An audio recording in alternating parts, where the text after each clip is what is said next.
Hello everyone. After the completion of chapter 4 moving charges and magnetism, today I am going to start the new session on the chapter 5 magnetism and matter. Magnetite, also called as magnet, is a substance which has the power to attract iron. The discovery of magnet as a short story which you all might have heard. It is believed that magnets were discovered in a place called Magnesia in Greece. A shepherd used to carry a iron tipped rod with him always, and this rod used to stick to the ground, and it was discovered later that the rod used to stick to the ground because of the magnetic property of a rock called lodestone. And this is how the magnets were discovered. And the discovery of magnets led to the invention of artificial magnets. These artificial magnets come in different shapes like bar magnet, horseshoe magnet, etc. And it was also noticed that when a very thin long magnet was suspended freely in air, the magnet used to come to rest in the north-south direction. So these inventions and discoveries led scientists to study more and more about magnets and magnetism. In the previous chapter, we have studied about magnetism, which is a concept arised due to the moving charges. But in the present chapter, we are going to study about the magnetism as a subject on its own right. First, let us see what are the concepts we are going to study in this chapter. So we are going to study about the bar magnets and its behavior when it is placed in an external magnetic field. And we are going to study about the Earth's magnetic field in detail and the Gauss's law of magnetism. You have studied the Gauss law in electrostatics. Now you are going to study the same Gauss law in magnetism. And we are going to classify the materials based on their magnetic property. And lastly, we are going to conclude the session with the concepts of electromagnets and permanent magnets. Now I am going to discuss some of the known facts about the magnet and magnetism. So a very important thing you should know is our Earth behaves as a magnet. Yes, our Earth behaves as a magnet with direction pointing from geographic south to geographic north. So magnetic field does have a direction. Even Earth's magnetic field do have a direction which always points from geographic south to geographic north. So we are going to study this Earth's magnetic field in detail in the coming sessions. So this is the point you have to remember. Our Earth behaves as a magnet. And next thing is, whenever you suspend a bar magnet freely in air, it is going to come to rest always in the north-south direction. So you are going to suspend a bar magnet. It always comes to rest in the north-south direction.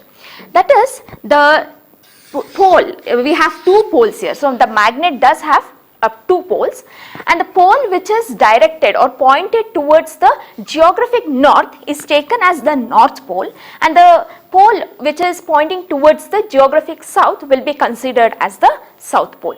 So from this it is clear that a magnet will have two poles or dipole. One is north pole, another one is south pole, and whenever this is suspended freely, then this magnet comes to rest in the north-south direction. And next thing is, the magnets do not have monopoles. The magnetic monopoles never exist. For example, if I take a charge, you can write a positive charge, an isolated positive charge and an isolated negative charge. But in case of magnets, you never can write a single pole. It is always dipole. So if I have a bar magnet with two poles, north and south, and if I break this magnet, then what happens is we get two separate magnets. We get two separate bar magnets, but these magnets will have weaker magnetic property than this. So always magnetic dipoles exist and magnetic monopoles never exist. This is the third point. Now if I consider a magnet and I'll bring another magnet. Say this is the north pole of one magnet. I'm going to bring the north pole of another magnet close to this north pole. Then they both will repel each other. Or if I bring two south poles of two magnets together, they are going to repel each other. But if I bring a north pole and a south pole together, they are going to attract each other. This is like saying like charges repel each other and unlike charges attract each other. Similarly, in this case, like pole repel each other and unlike poles attract each other. And as we know, it is possible to make magnets out of iron and its alloys. And these are the facts which you have to know before entering into the chapter. So now let us see what are the properties of magnetic field lines.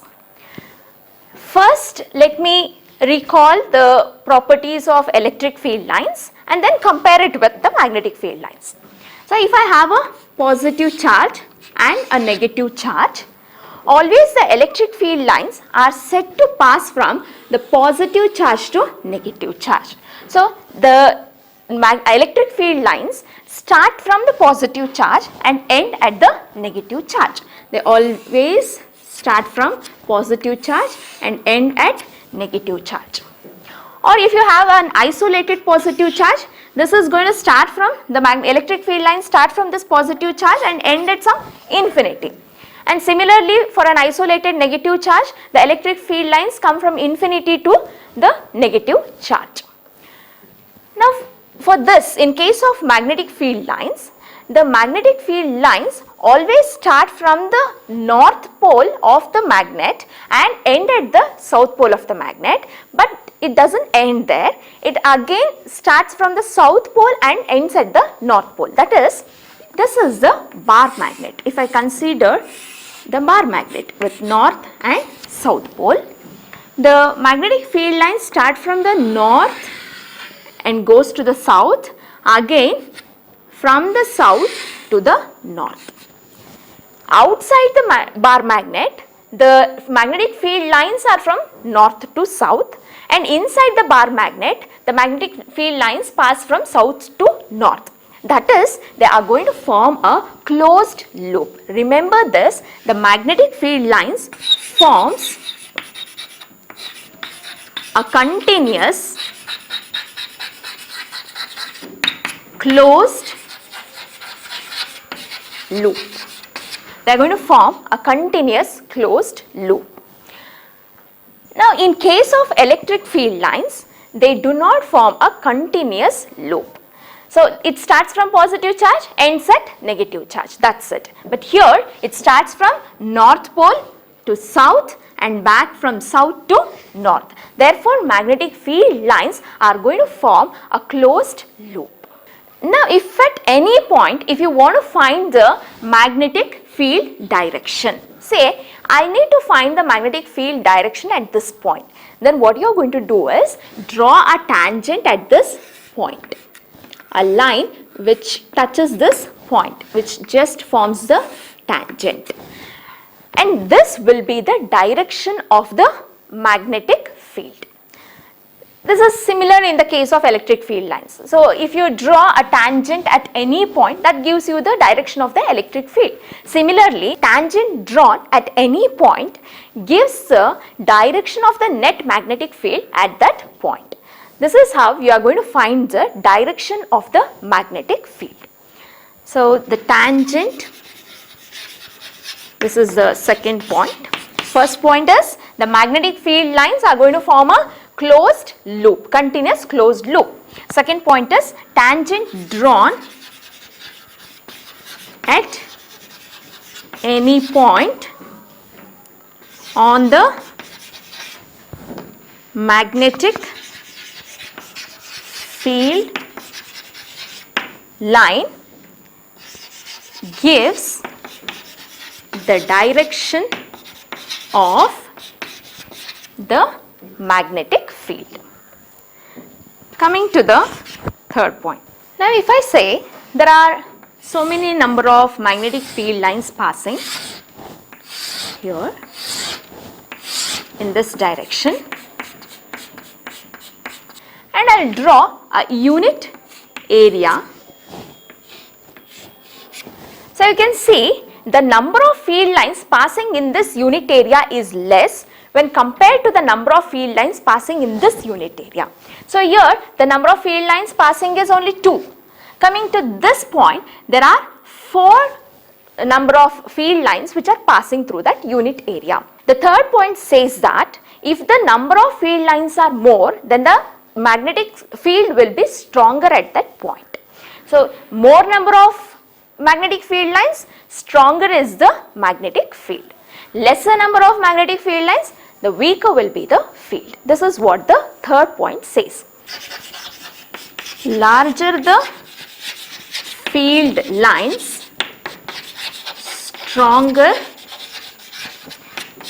the magnetic field. Larger the field lines, stronger is the magnetic field. And in case of electric field lines, we have studied that no electric field lines will intersect each other.